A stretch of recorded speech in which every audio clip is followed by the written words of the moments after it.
What's up guys, MJGB here, bringing you the 12th installment of the Gun Game Chronicles series. Today we're using the HK21, and that is all I want to say about the gameplay today, because I want to jump straight into today's topic of discussion, which is Osama Bin Laden. Osama Bin Laden, as you all know, the leader of Al-Qaeda and the face of terrorism across the globe. He was apparently killed by US Navy SEALs in a covert operation the other day. And so I say apparently because there's a lot of conspiracy theories going about on the internet about Obama has lied about Bin Laden being killed. They haven't killed him, or all sorts of nonsense like that. So I just wanted to try and quash any sorts of ideas people had that he was still alive. So firstly, people are pointing out that Obama doesn't want to release the pictures of Bin Laden's corpse. So they're like, oh, that means there wasn't a picture, he wasn't dead, blah blah blah blah.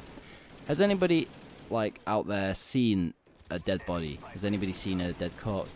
Have you seen one which has been killed in the way that Osama was, bullet through the head? I can assure you it's a very grotesque thing to look at, and it's not something that you can really just release into the public domain without some form of repercussions. Now, if you think about it, mainstream press are all going to publish the images. It's something that everybody would expect themselves to want to see. But when they do see it, they would, really regret having looked at it. There's a lot of free press. I know in the UK we have a newspaper called The Metro, which is free. So whereas children might not buy a normal newspaper, that sort of thing is free. It's available all over the place, in shops, on public transport. And so if a child was to look in that and see a picture of a heavily disturbed, mutilated body, really, because his head's going to have caved in, all sorts of stuff like that because of the bullet impact on his skull. If a child saw that, that would scare them on an unimaginable scale. If somebody who just was a little bit squeamish, the sort of person who sees a spider and goes, ah! If they were to see something like that, they would feel easily quite traumatized by it, because it's a horrible sight. Now, I'm quite desensitized to violence because I've seen a lot of videos, images and stuff on a much worse scale than the Osama picture would most likely be. But again, there's some images that I've seen which they're horrible. Even I've just thought, oh crap, that's bad. And I've seen a lot of this stuff. So for somebody, or even a child who's got no form of prior, understanding of death or understanding of murder, it would just be a horrible thing for them to experience. And then again, releasing pictures of that sort of severity would incite hatred from Bin Laden's followers, and that's not something you want to do at the minute, especially when they are at their apparent weak point. Now, if they were to, just feel like, right, we're going to do this, we're going to, get our revenge, because they're basically bragging about the death of Osama, because that's what it would appear like if they posted the image of his corpse and they're just like, yep, here we go, we killed Osama. It would cause a lot of hate among the Bin Laden followers, and it would cause a lot of revenge sort of attacks, which I know they're going to be expected, but I mean on a much more premature scale. Now, also, you can't really say, the US can't go, oh, we've killed Bin Laden. If they hadn't killed Bin Laden, Bin Laden's not just going to sit there and go, you know what, I'll retire now, everyone thinks I'm dead. That's not how it operates. He wouldn't want the morale of his terrorist forces to drop. That would not be beneficial in any way. He would also want to scaremonger even further in the world, because can you imagine if the US, as they have said, they've killed Bin Laden, if Bin Laden came out with a video and said, they've not killed me, that would scare people much more than if Bin Laden had just created a new video and none of this, killing of Bin Laden had happened. They would be more scared by the fact that they thought they were safe from, his forces or his reign, than if it was just him just releasing another video. So hopefully, I hope that makes sense. And then lastly, buried at sea. I believe it was under some form of Muslim or Islamic tradition, and I hope I've not got that wrong, because that could seem quite offensive, and I'm sorry.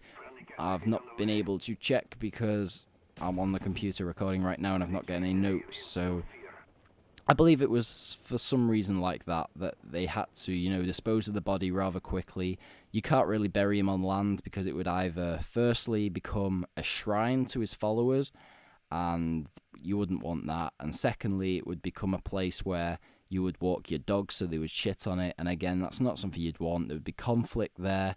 What country would have it? All sorts of ridiculous things like that. So dumping the body in the sea is probably the only way that you really can solve that issue.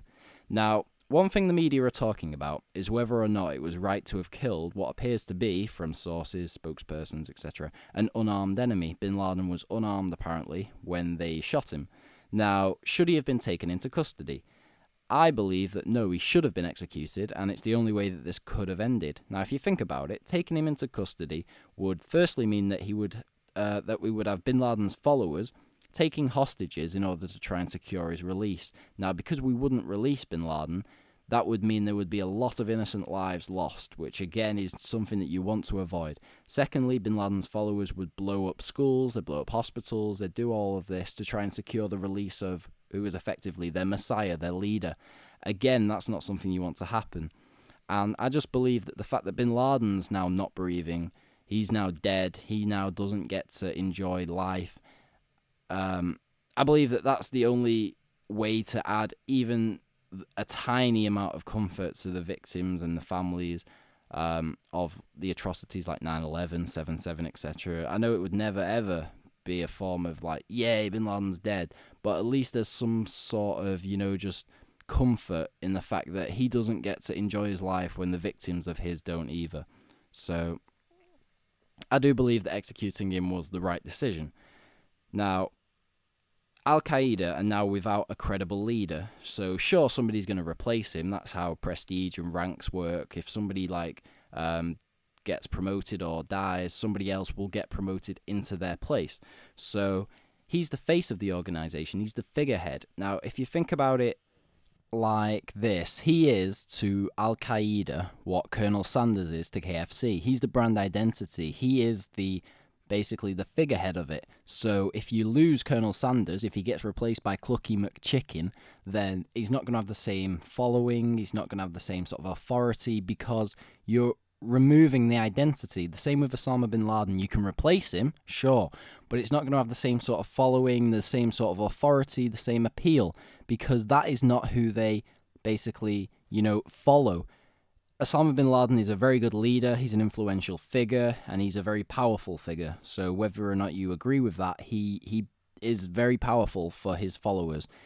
Replacing him is near impossible, so at least we can take comfort knowing that we've damaged our enemy in that way. No, they're not, ruined. Al-Qaeda still exists, they will still exist, but at least they are hurt, they are damaged, and we have taken a very powerful blow onto them.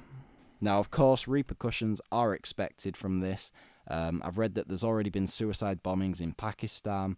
There was 5 people arrested on terrorism charges in the UK for photographing nuclear power plants and stuff. So we have to deal with this. It's, of course, expected. We can expect to be fearful for years now. We've got the London Olympics next year, which is going to be a massive security threat, because that is a sort of place where a suicide bombing would have a devastating effect on both the happiness, the fear levels. It would just completely cripple the Western world. So we've got to, of course, take our precautions. This isn't done and dusted with. This isn't over.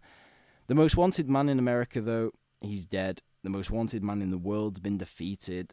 This is a signal of intent on the war on terror. So we at least have that to comfort us and that to celebrate. So thank you for watching, guys, and I hope you enjoyed this video. I hope you at least acknowledged my points. I don't mind if you disagree with what I've said, if you don't agree fully with any of the points that I've made, but if you've enjoyed the video, please do like it, and please definitely do comment with your own thoughts, especially if you oppose anything I've said. I enjoy, trying to talk to people about their own perspectives on things, because if we all had the same opinion, that would be a very boring life. So please do comment below with your own thoughts, and we'll have some discussion. And until next time, guys, please do take care. I know it's been a bit of a heavy topic today compared to some of my usual videos, but I just thought it was something that I wanted to talk about and something that I thought was very much in the interest of the viewers. So until next time, guys, take care.